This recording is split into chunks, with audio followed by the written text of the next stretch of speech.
Students, मेरे channel पर आपका बहुत बहुत स्वागत है। जैसा कि आप जानते हैं, हरियाणा में सीईटी की परीक्षा बिल्कुल सामने है और मैं ये समझता हूँ कि ज़्यादा से ज़्यादा मटेरियल और ज़्यादा से ज़्यादा ज़रूरी चीज़ें आपके सामने रखी जाएं।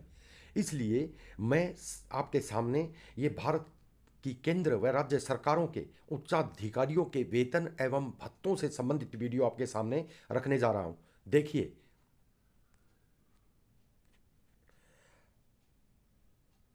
हमारा पहला प्रश्न है डेटेड ऑन 2/11/2022 को, क्योंकि ये बदलते रहते हैं, वेतन भत्ते हमेशा बदलते रहते हैं, इसलिए मैंने डेट डाली है। तो पुराना होने के बाद इस वीडियो को देखने की ज़रूरत नहीं है जब ये बदल जाएं। तो ये वीडियो आपके लिए वर्तमान परिस्थितियों में बिल्कुल सही वीडियो है। बिल्कुल वर्तमान वेतन भत्ते जो हैं इसमें दिए गए हैं। तो देखिए, भारत के राष्ट्रपति का वेतनमान जो है, मासिक वेतनमान 5 लाख रुपए मासिक निर्धारित है। ये आपको याद रखना है स्टूडेंट्स। अगला देखिए, भारत के उपराष्ट्रपति का मासिक वेतन 4 लाख रुपए प्रतिमाह है, यानी मासिक वेतन है 4 लाख प्रतिमाह।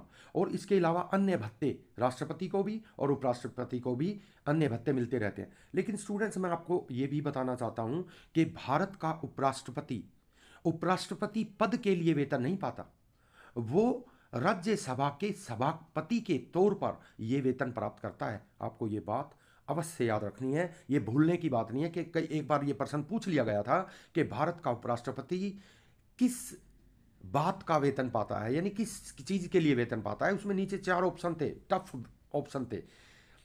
आपको याद रखना है कि भारत का उपराष्ट्रपति, क्योंकि वह राज्यसभा का पदेन यानी पद से ही सभापति होता है, इसलिए उसे उसकी अध्यक्षता, उसका सभापति होने के नाते 4 लाख रुपए मासिक पेंशन व अन्य भत्ते दिए जाते हैं। अगला क्वेश्चन देखिए स्टूडेंट्स, भारत के प्रधानमंत्री का वेतन 1,60,000 रुपये प्रति माह है। यह आपको याद रखना है। यह उन्हें एक संसद सदस्य के रूप में प्राप्त होते हैं, यानी प्रधानमंत्री का कोई वेतन नहीं होता, सिर्फ एक संसद सदस्य का वेतन ये प्रति माह होता है। और इसके अलावा उन्हें समय पर अनेक भत्ते भी दिए जाते हैं, ये भी आपको याद रखना है। यानी इसका मतलब हो गया कि संसद सदस्य जो है, चाहे वो राज्यसभा का है चाहे वो लोकसभा का है, उसे 1,60,000 रुपये प्रति माह वेतन मिलता है। और इसके अलावा अन्य भत्ते भी मिलते हैं। प्रधानमंत्री का वेतन नहीं होता, सिर्फ एक संसद सदस्य के तौर पर वो 1,60,000 रुपये प्रति माह प्राप्त करता है। देखिए अगला प्रश्न,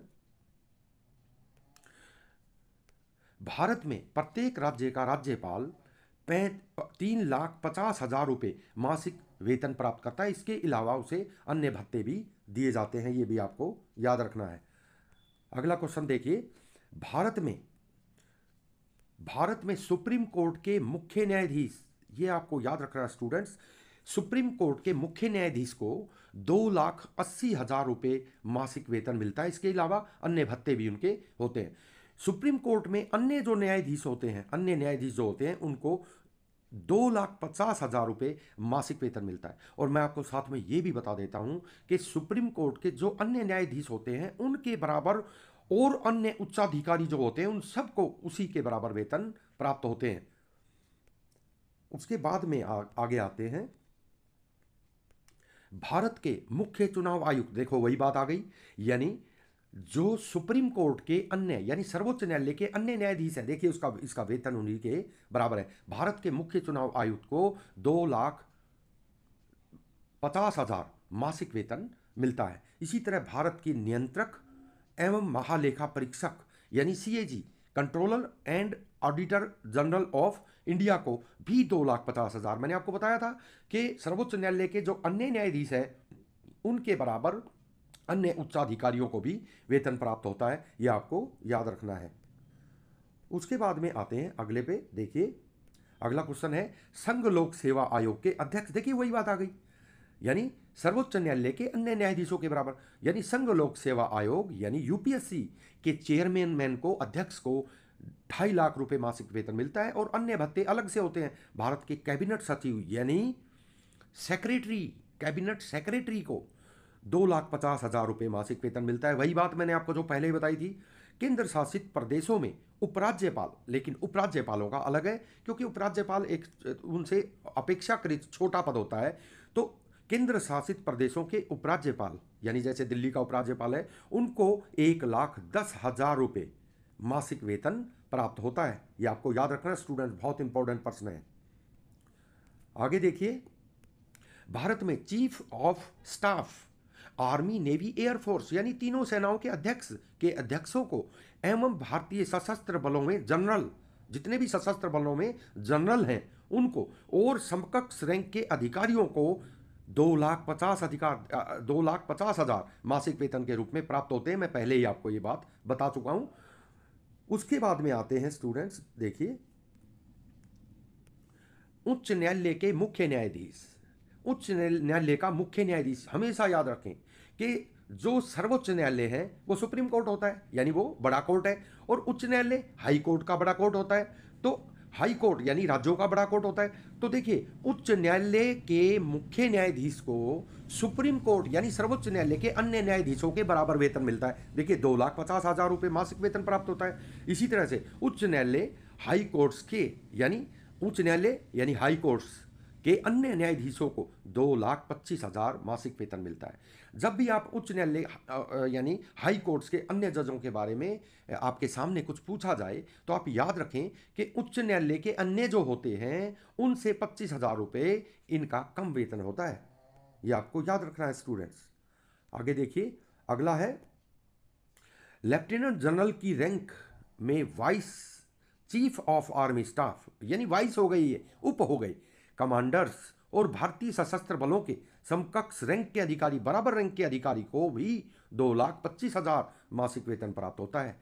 केंद्र सरकार के अतिरिक्त सचिव का यानी सचिव, केंद्र सरकार के अतिरिक्त सचिव का मासिक वेतन 1,82,200 से 2,24,100 होता है। आप समझ सकते हैं स्टूडेंट्स, ये IAS अधिकारी होते हैं, इसलिए इनका जो समय होता है, एज होती है, यानी 60 साल तक ये रिटायर होते हैं। तो इनकी आयु के डिफरेंस में सैलरी इनकी बढ़ती रहती है DA वगैरह लगाकर, इसलिए 1,82,000 कम से कम और 2,24,100 तक हो सकता है। इसी प्रकार से राज्य सरकार के प्रधान सचिव, सेक्रेटरी, चीफ सेक्रेटरी इसको बोलते हैं, को 1,44,200 रुपये से लेकर 2,24,100 तक मासिक वेतन प्राप्त होता है। इसके अलावा इन सभी अधिकारियों के भत्ते वगैरह अलग से होते हैं, आप समझ सकते हैं। नेक्स्ट जो है, अगले उस पे आते हैं, केंद्र सरकार के संयुक्त सचिव यानी ज्वाइंट सेक्रेटरी, मेजर जनरल और भारतीय सशस्त्र बलों के समकक्ष रैंक के अधिकारियों को मासिक वेतन 1,44,200 से लेकर 2,18,200 तक प्राप्त होता है। क्योंकि ये 60 साल में रिटायर होते हैं, आपको पता है, ये उच्चाधिकारी हैं, ये सर्विसमैन हैं, तो इसलिए इनकी तनख्वाह जो है एज के हिसाब से बढ़ती रहती है। राज्य सरकारों के सचिव यानी ये भी वही यानी आप ये देखिए, ये अधिकारी होते हैं HCS और IAS लेवल के, तो इनकी को सचिव जो है वो 1,44,200 से 2,18,200 तक मासिक वेतन प्राप्त करता है। तो स्टूडेंट्स, आज के वीडियो में बस इतना ही। Don't forget to subscribe my channel, like, share and do comments for this video. Students, जल्द ही नेक्स्ट वीडियो में 2-3 घंटे के बाद फिर से मिलता हूं। धन्यवाद।